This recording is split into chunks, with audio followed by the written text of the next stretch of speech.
Ako nga pala si Laila at ito ang aking kwento.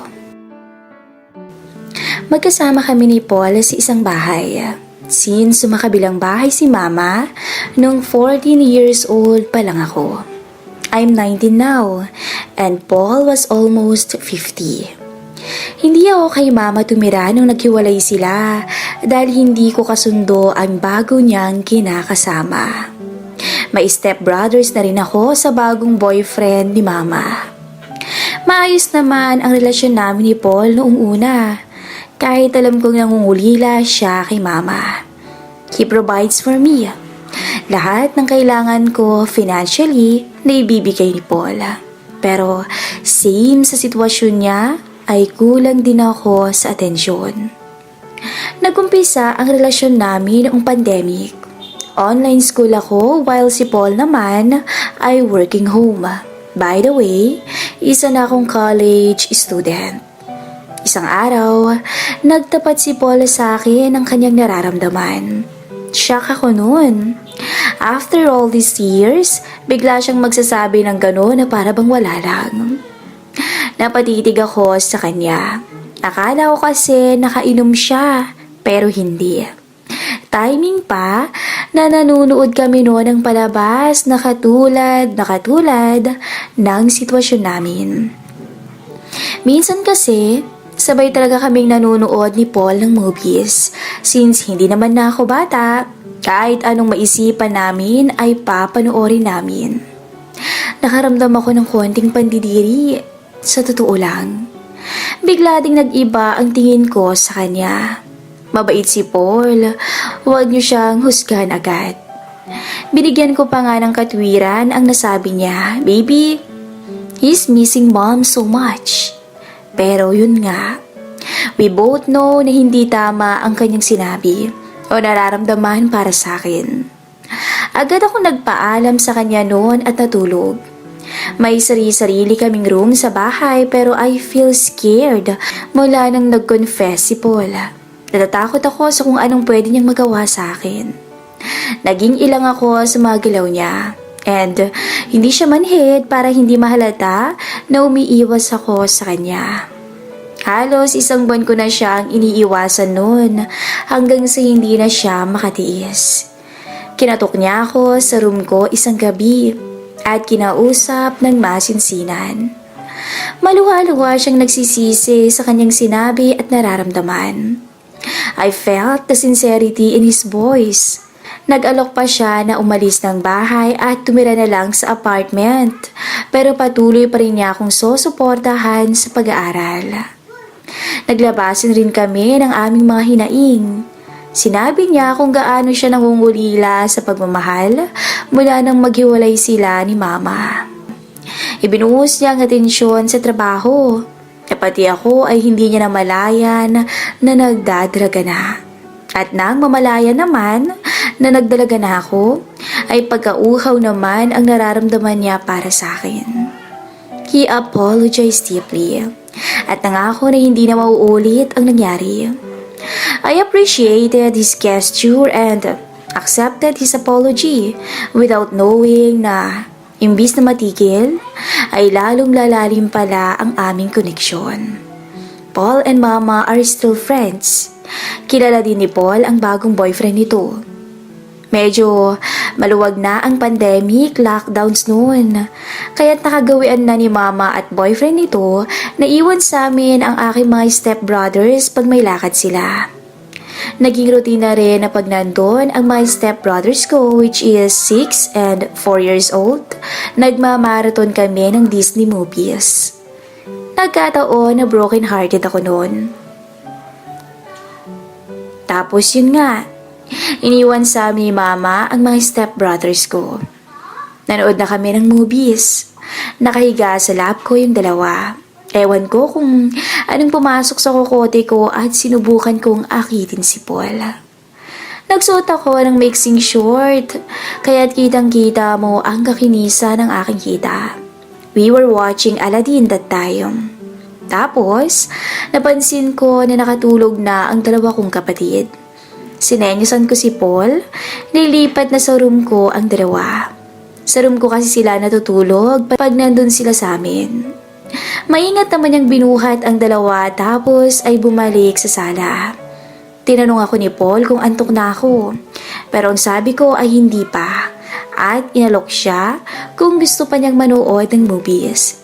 He said yes at naganap ng medyo pangmatandang palabas sa Netflix. Again, katulad na naman ng dati ang napili ni Paul.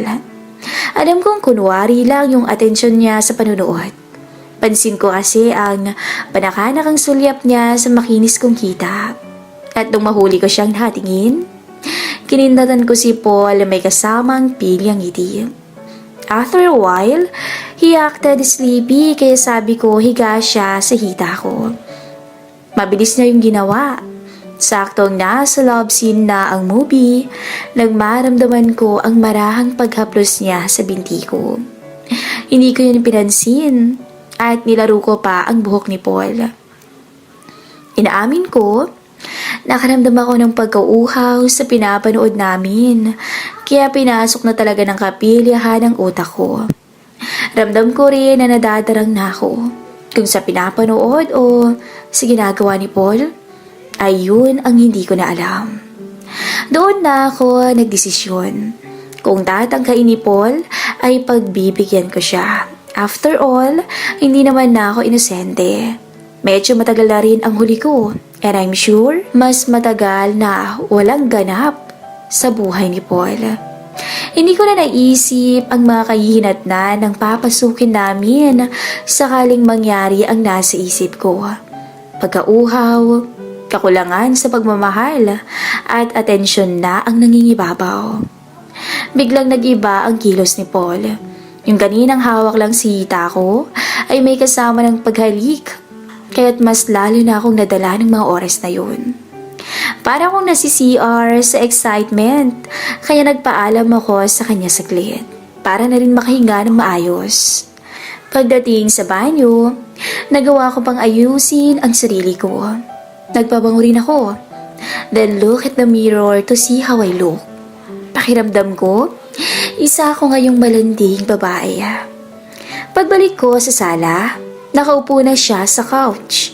Agad akong sumiksik sa katawan niya. Then bigla siyang nagtanong kung hindi pa ako inaantok. I don't know kung clue na yon para pumasok na kami sa room or something. Ewan kung ano-ano na ang naiisip ko. Pinagpatuloy namin ang panonood, pero wala na roon ang atensyon ko. Tila pinapakiramdaman ko ang bawat kilos ni Paula. Rinig na rinig ko ang paghinga niya. Ramdam ko ang bawat pagdikit ng balat namin. Squeezing my hair and forehead once in a while. Nakaka-touch na nakakakaba. Parang dumadagundong ang puso ko. Para ba akong mamamatay sa nerbiyos? Grabe talaga yung kabog ng dibdib ko. If only I have courage. Baka sinabihan ko na si Paul na angkinin na ako ng mga oras na yun. Then he whispered, something na halos di ko na maintindihan. Stop na raw namin. At baka kung saan pa yun humantong, sabay tumayo na siya. I grab his hand.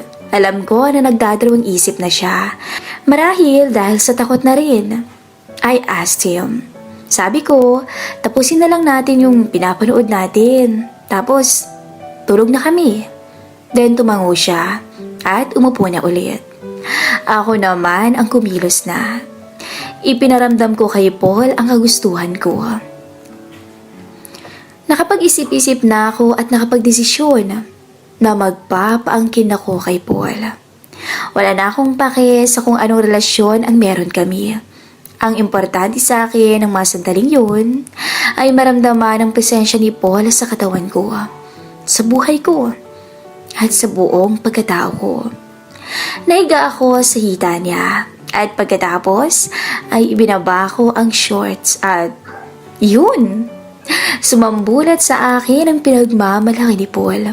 Without hesitation, isinubsob ko ang sarili ko doon at nagpakasasa. Narinig ko ang mahinang ingay mula sa labi ni Paul. Grabe. Nagulat ako dahil talaga namang may ipagmamalaki siya. Gusto kong ibigay sa kanya ang best ko.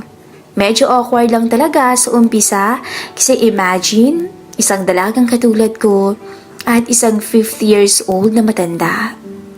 Pinatigil na niya ako at ako naman ay tinuro ang room niya na mabilis niya namang na-gets. We sneak to his room. Ayaw namin gumawa ng ingay dahil baka magising ang dalawang bata sa room ko. Nakatabi lang naman ng room ni Paul. Pagpasok sa room, agad-agad tumilapon ang aming mga saplot. Nagiba na rin ang aura ni Paul. Lumitaw ang pagiging uhaw nito. Ang lalaking matagal nang nabakante. Although mukha siyang gigil, pero super gentle niya sa akin. Para kaming mag-asawa nung time na yun. Hindi ko na masyadong maalala lahat, but what I remember is, puno ng pagmamahal ang naganap sa amin. Bawal. Oo, pero masarap.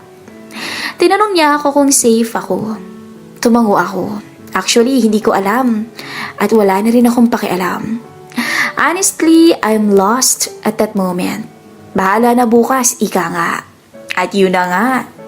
Nanginig ako at pawisan kaming dalawa nang maabot namin ang ruro. Nang may masmasan kami pareho, ay nag-usap kami. Napayak pa si Paul sa pagsisisi. Naiyak na rin ako. Sabi niya baka masira raw niya yung kinabukasan ko. Ang sabi ko naman, wala siyang sinira at ginusto ko ang nangyari. Maybe, what I mean is, wala kang sinira dahil dati na akong sira. Obviously, nag-iba na ang takbo ng buhay naming dalawa ni Paul. Hindi na yon kayang ibalik sa dati. We made a decision na lumayo. Hindi nga namin sinabi kay mama kung saan kami lumipat. Pero we still contact her once in a while. Kaya eto, magkasama pa rin kami ni Paul sa isang bahay. Tuloy ang bawal na relasyon. Pero wala akong pake sa sasabihin ng iba. Basta, masaya kaming nagsasama. And yes, si Paul ay papa ko. Tunay na ama ko. Hindi ko na maatim na tawagin siyang papa mula nang mangyari yun sa amin. Hinihintay na lang namin ngayon ang pagdating ng kauna-unahan naming anak. And maybe, soon I can call him Daddy.